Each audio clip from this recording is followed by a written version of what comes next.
Assalamualaikum warahmatullahi wabarakatuh. Perkenalkan, nama saya Muhammad Fahril Audi Rahman Simatupang dari jurusan Teknik Informatika dengan NIM 12050112419. Dan kali ini saya akan menjelaskan mengenai tipe data dan variabel dalam SQL, kemudian akan melakukan penerapan integritas SQL di PLSQL. Oke, kemudian pertama kita akan membahas tipe datanya. Yang pertama tipe data number.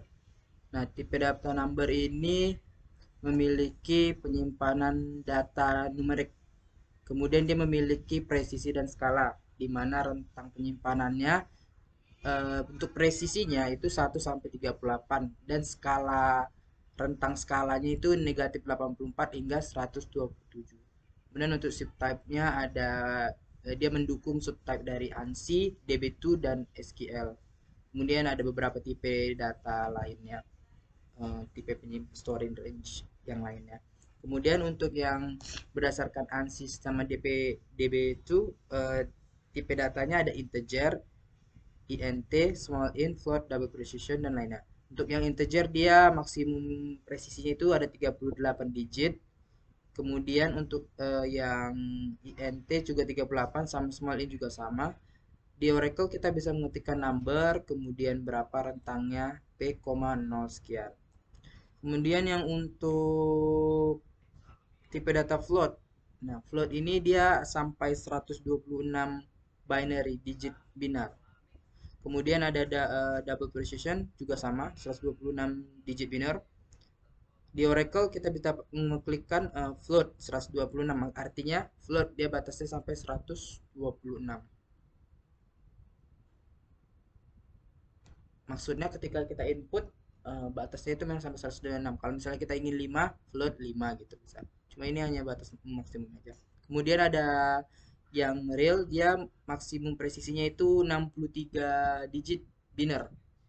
Sama juga float, cuma ditulis 63 di sini. Kemudian ada desimal sama numerik, dia sama 38 digit binernya. Dia menggunakan uh, untuk oracle-nya dia sama dengan integer dan int number. Kemudian ada p sebagai presisinya, presisi range-nya, sama s itu skalanya. Cuma yang di int sama small int dia presisi 0,0, itu yang membedakan. Kemudian ada untuk float. Float ini dia tipe merupakan subtype dari tipe data number. Dia rentang penyimpanannya untuk presisinya itu 1 sampai 126 seperti tadi. Contoh kita buat ada di sini variable call1 dengan tipe data float. Kemudian ada binary float. Ini tadi float 2, maksudnya rentangnya sampai 2 ya. Hanya 2 sampai 2 digit saja. Kemudian ada binary float. Nah, binary float ini menggunakan presisi biner hingga 32 bit. Binary double juga dia menerima sampai 9, panjangnya itu sampai 9 bit. Kemudian untuk karakter. Nah, karakter tipe data yang karakter ini ada char, enchar, varchar dan envarchar 2. Nah, untuk yang char dia menggunakan karakter.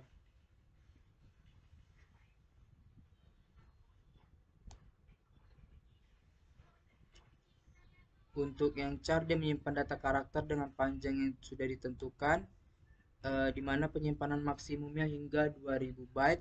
Kemudian yang enchar dia tipe datanya digunakan untuk menyimpan data karakter nasional dengan panjang yang telah ditentukan sama juga 2000 byte. Kemudian ada varchar 2, dia tipe data ini untuk menyimpan data string variabel dalam panjang yang sudah ditentukan. Ya, ini lebih panjang lagi, dia sampai 4000 byte. Untuk nvarchar 2, tipe data ini digunakan untuk menyimpan data string yang unik, memiliki kode unik dalam panjang yang telah ditentukan. Anda harus menentukan ukuran tipe data ini. Panjangnya sama-sama ukuran varchar 2. Kemudian untuk tipe data long and raw. Untuk yang raw, yang dia tipe data ini digunakan untuk menyimpan data biner seperti gambar, grafik dan lain-lain, di mana maksimum penyimpanannya hingga 2000 byte. Kemudian untuk long, ini dia menyimpan data string variabel dalam panjang yang telah ditentukan. Dia juga digunakan untuk kompatibilitas mundur. Kalau untuk yang kompatibilitas mundur, biasanya direkomendasikan menggunakan clock dan bukan long. Dia ini penyimpanan hingga 2 GB. Kemudian ada long row sama dengan tipe long, digunakan untuk menyimpan data string variabel dalam panjang yang ditentukan. Tipe data ini digunakan untuk kompatibilitas mundur yang direkomendasikan menggunakan blob daripada tipe long row. Penyimpanannya juga hingga sampai 2 GB. Kemudian ada tipe data rowit. Nah, rowit ini tipe data yang mewakili alamat penyimpanan sebenarnya dari sebuah baris dan identitas indeks tabel sebagai rowit logis. Nah, jenis data ini digunakan untuk kompatibilitas mundur. Direkomendasikan untuk menggunakan tipe data uroid ini. Kemudian uroid yang tipe data uroid. Nah, ini digunakan untuk mengidentifikasi sebagai universal rowit sama seperti tipe rowit menggunakan aplikasi yang lebih baru menggunakan tipe data uroid. Anda juga dapat menentukan ukuran nasionalnya, jenis kolom uroidnya, di mana panjang maksimumnya hingga 4000 byte. Ada tipe data untuk date. Nah, tipe data date ini biasanya menyimpan format tanggal waktu yang valid dengan panjang tetap mulai dari tanggal 1 Januari. Ini batasannya dari tanggal 1 Januari 4712 sebelum Masehi hingga 31 Desember 9999 Masehi. Jadi ini panjangnya, jangkauannya. Ini nggak bisa kurang dari sini dan nggak bisa lebih dari sini.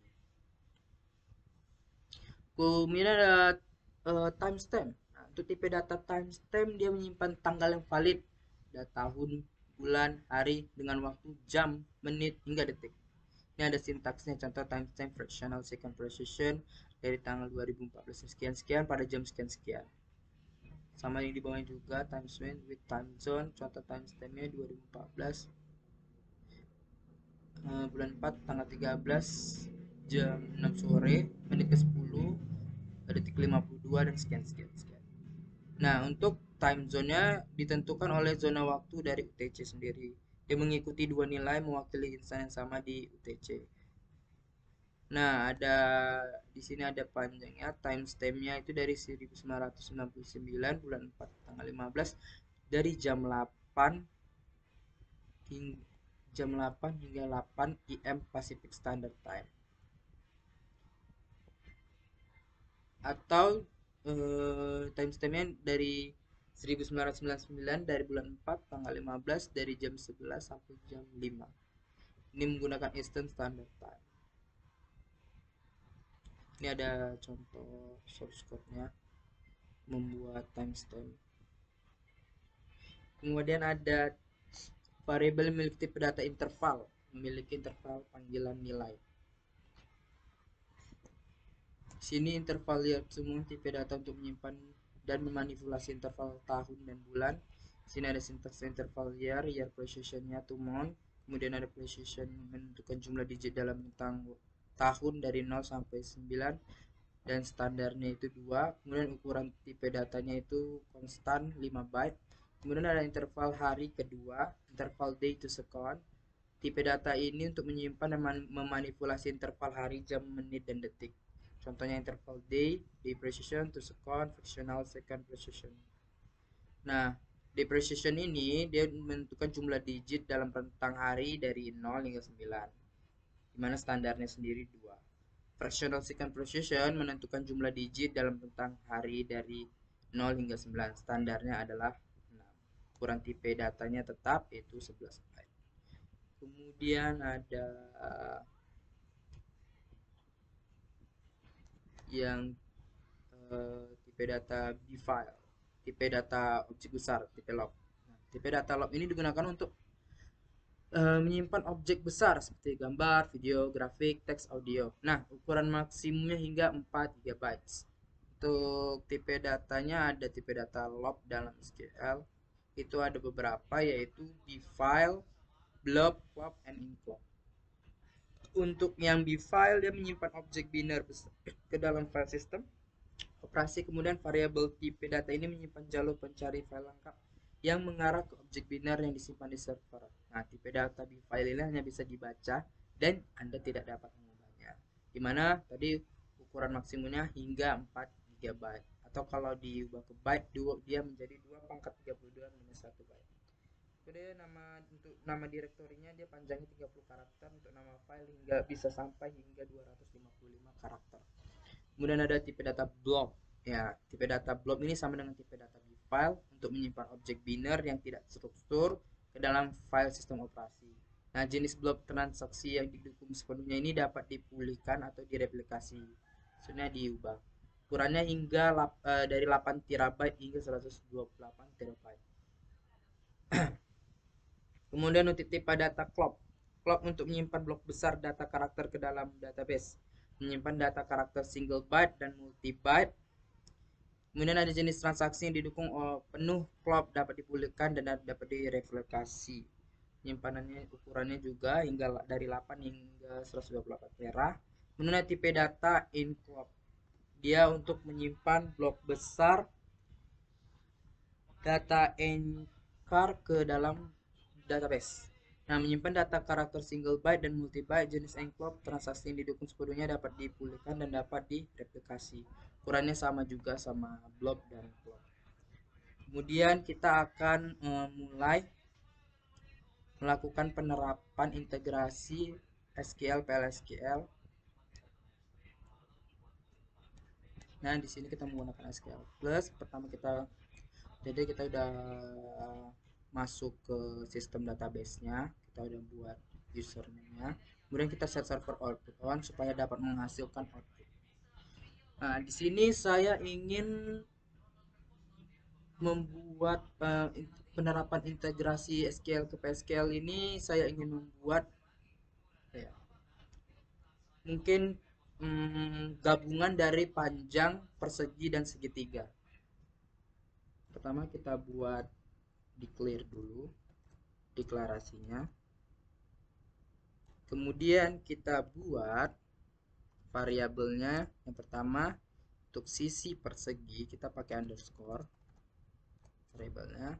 Kemudian kita kasih tipe data number, dimana si number ini adalah 10 untuk sisinya.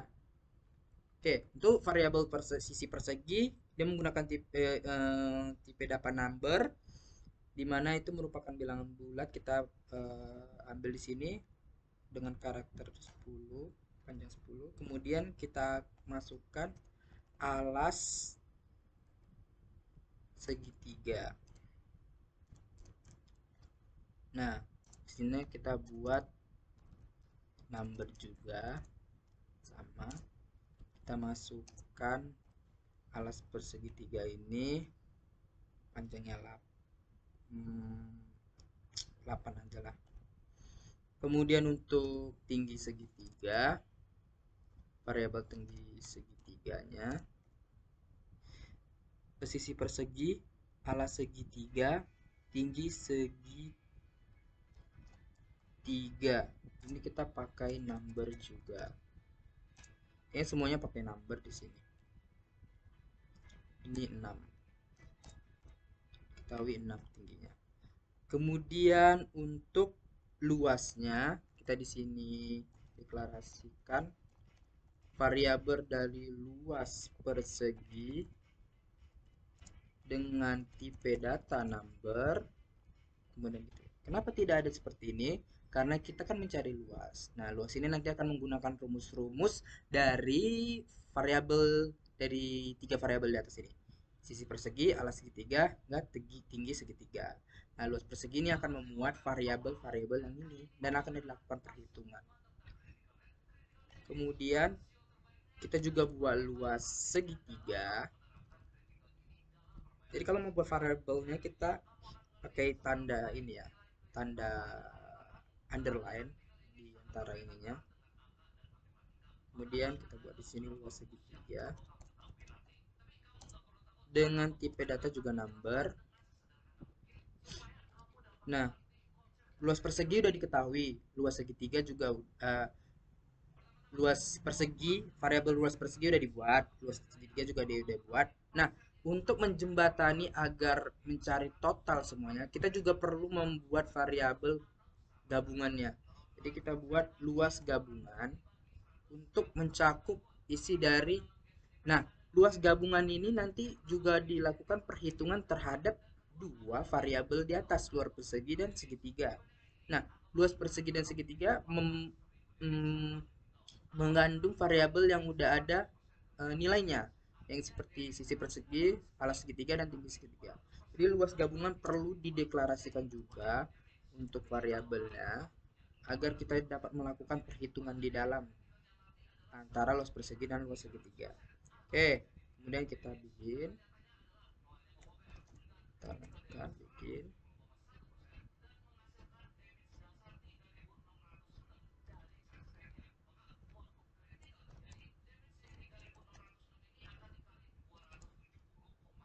Karena ini kurang cantik, jadi kita ginikan dulu.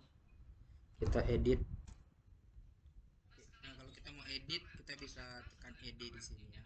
Tapi kita beri dulu simbol string ini sebagai output. Nah, di sini ininya kita masukkan ke sini biar lebih enak ditengok.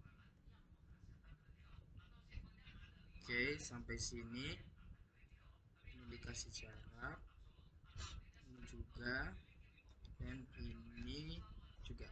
Oke, kemudian udah kita bikin. Nah, kita hitunglah. Ini yang pertama tadi kita hitung luas persegi. Kita masukkan si variabel luas persegi tadi. Luas persegi. Nah, di mana luas persegi ini tadi kan dia mengandung variabel 3 tadi di atas ini, salah satu dari variabel ini akan dilakukan perhitungan. Nah, di sini kita bisa ambil sisi persegi ini dikali sisi persegi itu, sisi dikali sisi, untuk mencari luas persegi. Berarti si variabel sisi dikalikan si variabel sisi itu sendiri. Untuk perkalian kita menggunakan bintang, kemudian kita lakukan seperti ini. Oke. Dah. Kemudian kita cari variabel selanjutnya, itu luas segitiga. Nah, untuk luas segitiga kita ambil yang ini, kita copy aja, luas segitiga. Nah, dia mengandung perhitungan dari si alas segitiga dan si tinggi segitiga, di mana luasnya bisa alas kali tinggi dibagi dua. Berarti kalau alas kali tinggi bagi dua, kita kurungin dulu yang dalam perkalian itu, baru kita bagikan. Maka kita ambil, kita buka kurung kan, alas segitiga ini, variabel alas segitiga, kita kalikan sama si tinggi segitiga. Nah, oke. Kemudian kita kurung, berarti mereka melakukan perkalian di dalam kurung. Kemudian kita bagi menggunakan simbol string miring ini aja, strip, kemudian dibagi dua. Nah, kita kasih titik. Kemudian kita hitung luas gabungannya. Nah, untuk luas gabungan ini dia mencakup variabel dari si luas persegi dan si luas segitiga. Maka untuk mencari luas totalnya, maka luas si persegi harus kita jumlahkan sama si luas, variabel luas persegi harus kita jumlahkan dengan variabel si luas segitiga. Oke. Oke, ini sudah. Oke. Kemudian kita klikkan, kalau kita ingin menuliskan teksnya, kita bisa buat dbms underscore output dot put line. Nah, kita buat di sini ini untuk mengetikkan teks. luas segitiga